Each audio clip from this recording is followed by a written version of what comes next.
Oke, selamat sore waktu Indonesia. Tepat di jam 15:10 rumah walet ke-6 yang dipercayakan kepada saya dan Katolik Sumatera untuk melakukan perbaikan supaya terisi untuk lantai atas. Jadi di sini mungkin teman-teman atau petani yang belum mendapatkan kasus seperti ini ya, kenapa burung hanya di bawah saja tapi tidak mau ke atas. Setelah cross check lapangan dan langsung kita tinjau di lokasi, apa yang terjadi? Di mana-mana lantai 1, 2, andai kata itu terjadi 4 atau 5 lantai seperti kandang ini, 5 lantai ya, dengan panjang 4 kali 12, 5 lantai ya. Ini bangunan rumah yang difungsikan, bekas WC nya ya, bekas kamarnya ya. Sebenarnya ini benar, hanya petani belum mengetahui keadaan di atas sangat tidak memungkinkan untuk suhu karena terlalu panas, di mana lantai atas terlalu rendah. Angin yang masuk dari ventilasi angin pipa yang berukuran 4 in tidak didukung dengan hembusan yang berasal dari luar. Apalagi di sini disusupi dengan polusi bahan kimia ya, seluruh tempat di kawasan ini. Jadi ini benar, sebenarnya sudah benar, dan hanya akan mengisi di lantai bawah saja. Ada sebuah permainan yang kami lakukan di atas sehingga suhu yang masuk menjadi dingin memenuhi kebutuhan lantai 5, 4, 3. Karena 3 lantai ini yang mendapatkan trouble ya. Dan ya syukur dari sekian lama kita perbaiki untuk mencari suhu di lantai atas. Karena yang paling atas paling panas di mana-mana. Nah, sebenarnya ini adalah pengisian yang normal, saudara-saudara petani. Kenapa dikatakan normal? Ini hukum alam dan memang hukum dari sananya. Memang Anda ngisi gelas, ngisi bak air, ngisi tandon air. Kalau kita isi, yang penuh duluan yang mana? Bagian bawah kan? Nah, dengan sendirinya kalau di dunia walet atau dalam perwaletan, setelah mengisi di atas, dengan sendirinya dia akan naik.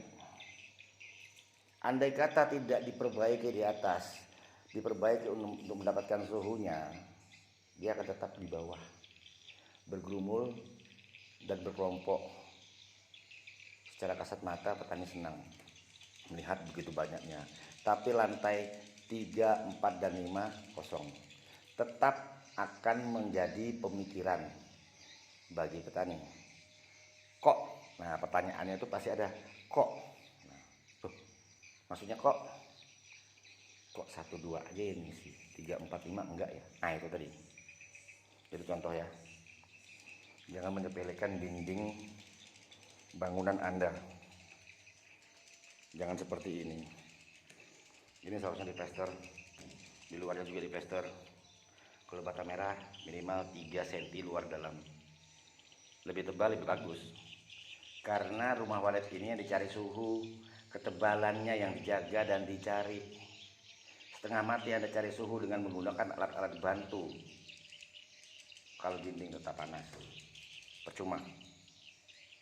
Nah, jadi di sini ada PR-nya 2 kandang yang punya PR, di mana bangunan di luarnya tidak diplester, hanya nampak seperti ini dari luar.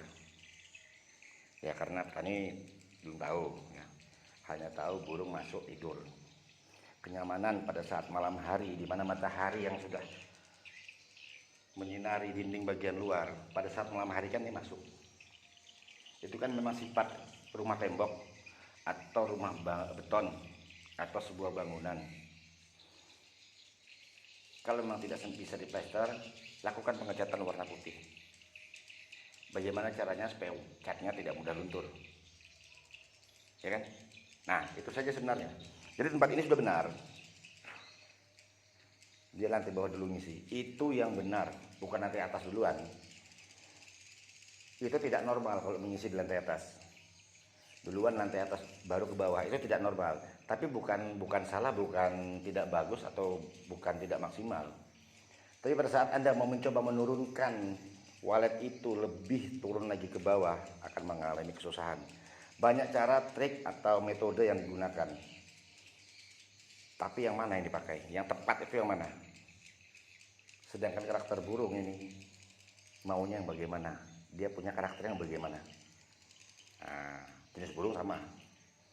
Kita semua manusia sama, tapi karakter kita beda-beda satu dengan yang lainnya. Sama, karena walet juga makhluk hidup. Jadi di sini yang terisi lantai 1 dan 2. Sudah 12 tahun, isinya 100. Terus dikumpul yang di atas ya, sekitar 20. Jadi 120 lembar selama 12 tahun. Tapi ini bukan tangan pertama pemilik pertama. Sudah berpindah tangan, beralih ke pembeli. Nah, pembelinya ini yang sekarang pemiliknya yang memanggil kami ke sini. Siapa beliau nggak perlu tahu lah. Saya hanya memberikan masukan nih. Jadi kalau di rumah walet Anda sudah masuk di lantai 1 dan berkembang biak, Anda cek bagian atas, persiapkan suhunya. Karena yang di bangunan walet, kamar inap atau ruangan yang paling atas yang paling panas karena dekat dengan matahari. Nah, itu saja yang saya berikan.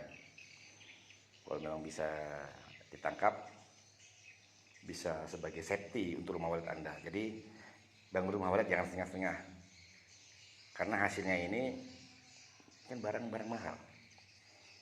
Anda ada perlunya sama walet, ada maunya sama walet, jangan buat dia susah, jangan menyulitkan dia menyulitkan dia untuk masuk ke rumah walet Anda. Yang pertama. Dan yang kedua, setelah masuk dia sudah mendapatkan jalur yang enak dan tidak sulit untuk masuk ke kamar inap kandang walet Anda. Nah, di dalamnya jangan membuat dia tidak nyaman di dalam. Kalau dia tidak nyaman, walet tidak nyaman di dalam, ya dia keluar lagi. Pikirkan aja baik-baik, benar atau tidak. Salam walet, Katulistiwa, selamat Indonesia. Sampai ketemu di rumah walet yang ke-7 dengan SP yang ke-7. Apa hasilnya? Nanti kedepannya kita juga ingin investigasi ya. Akan dilihatkan juga. Asal tidak ada kendala bagi kita manusia yang hanya bisa berencana, tapi yang di atas menentukan. Kita mau ke depan, ternyata tidak bisa ke depan, harus belok. Nah, oke, sampai jumpa, Tuhan berkati. Simpoa.